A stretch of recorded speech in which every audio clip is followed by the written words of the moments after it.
ಎಲ್ರಿಗೂ ನಮಸ್ಕಾರ. ಇವತ್ತಿನ ವಿಡಿಯೋದಲ್ಲಿ ನಾವು ಹಿಂದೂ ಧರ್ಮದ ಮಹಾನ್ ಗುರು, ಭಕ್ತರ ಕಷ್ಟಗಳನ್ನು ನಿವಾರಿಸುವ ದೈವಿಕ ಸಂತ ಶ್ರೀ ರಾಘವೇಂದ್ರ ಸ್ವಾಮಿಗಳ ಜೀವನ ಕಥೆಯನ್ನು ತಿಳ್ಕೊಳ್ಳೋಣ ಬನ್ನಿ.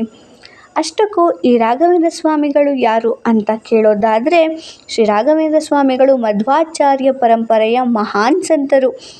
ಅವರು ಭಕ್ತರಿಗೆ ಆಶೀರ್ವಾದ ನೀಡಿ ಅನೇಕ ಅದ್ಭುತಗಳನ್ನು ಮಾಡಿದವರು ಎಂದು ನಂಬಲಾಗಿದೆ. ಅವರ ಮೂಲ ಹೆಸರು ವೆಂಕಟನಾಥ.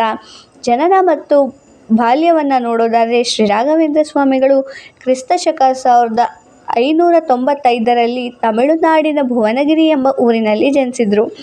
ಶ್ರೀ ರಾಘವೇಂದ್ರ ಸ್ವಾಮಿಗಳ ತಂದೆ ಹೆಸರು ತಿಮ್ಮಣ್ಣ ಭಟ್ಟ ಹಾಗೂ ತಾಯಿ ಗೋಪಿಕಾಂಬ. ಬಾಲ್ಯದಲ್ಲೇ ಅವರು ತುಂಬ ಬುದ್ಧಿವಂತರಾಗಿದ್ದು ವೇದಶಾಸ್ತ್ರಗಳಲ್ಲಿ ಅಪಾರ ಜ್ಞಾನವನ್ನು ಹೊಂದಿದ್ರಂತೆ.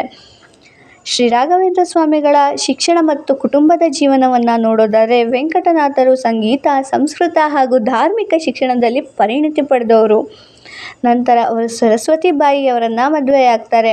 ಆದರೆ ಕುಟುಂಬದಲ್ಲಿ ಬಡತನ ಕೂಡ ಅಷ್ಟೇ ಹೆಚ್ಚಾಗಿತ್ತು. ಹಾಗಿದ್ದರೂ ಕೂಡ ಅವರು ದೇವರ ಭಕ್ತಿ ಮತ್ತು ವಿದ್ಯಾಭ್ಯಾಸವನ್ನು ಬಿಡಲಿಲ್ಲ.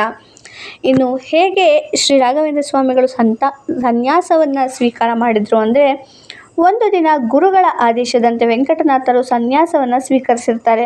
ಅವರಿಗೆ ಅಂದಿನಿಂದ ರಾಘವೇಂದ್ರ ತೀರ್ಥರು ಎಂಬ ಹೆಸರು ಕೂಡ ದೊರೆಯುತ್ತೆ. ಅವರು ಧರ್ಮ ಪ್ರಚಾರವನ್ನು ಮಾಡಿ ಸಾವಿರಾರು ಜನರಿಗೆ ಸತ್ಯದ ಮಾರ್ಗವನ್ನು ತೋರಿಸಿದ್ದಾರೆ. ಇನ್ನು ರಾಘವೇಂದ್ರ ಸ್ವಾಮಿಗಳ ಮಹಿಮೆಗಳನ್ನು ನೋಡೋದಾದರೆ, ಭಕ್ತರ ನಂಬಿಕೆಯ ಪ್ರಕಾರ ಶ್ರೀ ರಾಘವೇಂದ್ರ ಸ್ವಾಮಿಗಳು ಅನೇಕ ಚಮತ್ಕಾರವನ್ನು ಮಾಡಿದ್ದಾರೆ. ರೋಗವನ್ನು ಗುಣಪಡಿಸಿದ್ದಾರೆ, ಬಡವರಿಗೆ ಸಹಾಯವನ್ನು ಮಾಡಿದ್ದಾರೆ, ಭಕ್ತರ ಸಂಕಷ್ಟಗಳನ್ನೆಲ್ಲ ನಿವಾರಿಸಿದ್ದಾರೆ, ದೇವರ ಭಕ್ತಿ ಮತ್ತು ಸತ್ಯದ ವೃತ್ತಿಯನ್ನು ಬೋಧಿಸಿದ್ದಾರೆ. ಇಂದಿಗೂ ಕೂಡ ಲಕ್ಷಾಂತರ ಜನರು ಓಂ ಶ್ರೀ ರಾಘವೇಂದ್ರಾಯ ನಮಃ ಅಂತಲೇ ಜಪವನ್ನು ಮಾಡ್ತಾರೆ. ಇನ್ನು ಶ್ರೀ ರಾಘವೇಂದ್ರ ಸ್ವಾಮಿಗಳ ಮಂತ್ರಾಲಯ ಪ್ರವೇಶವನ್ನು ನೋಡೋದಾದರೆ, ಕ್ರಿಸ್ತಶಕ 1671ರಲ್ಲಿ ಶ್ರೀ ರಾಘವೇಂದ್ರ ಸ್ವಾಮಿಗಳು ಆಂಧ್ರ ಪ್ರದೇಶದ ಮಂತ್ರಾಲಯದಲ್ಲಿ ಜೀವಂತ ಬೃಂದಾವನ ಪ್ರವೇಶವನ್ನು ಮಾಡ್ತಾರೆ. ಭಕ್ತರ ನಂಬಿಕೆಯಂತೆ ಅವರು ಇಂದಿಗೂ ಬೃಂದಾವನದಲ್ಲಿ ಇದ್ದು ಭಕ್ತರನ್ನು ಕಾಪಾಡ್ತಿದ್ದಾರೆ. ಇನ್ನು ಶ್ರೀ ರಾಘವೇಂದ್ರ ಸ್ವಾಮಿಗಳ ಮುಖ್ಯವಾದ ಸಂದೇಶಗಳೇನಪ್ಪ ಅಂದರೆ, ದೇವರ ಮೇಲೆ ಸದಾ ಭಕ್ತಿ ಇರಲಿ, ಸತ್ಯದ ಮಾರ್ಗದಲ್ಲಿ ನಡೆಯಿರಿ, ಇತರರಿಗೆ ಸಹಾಯ ಮಾಡಿ, ಹಾಗೆ ಧರ್ಮ ಮತ್ತು ನಂಬಿಕೆಗಳನ್ನು ಕಾಪಾಡಿ.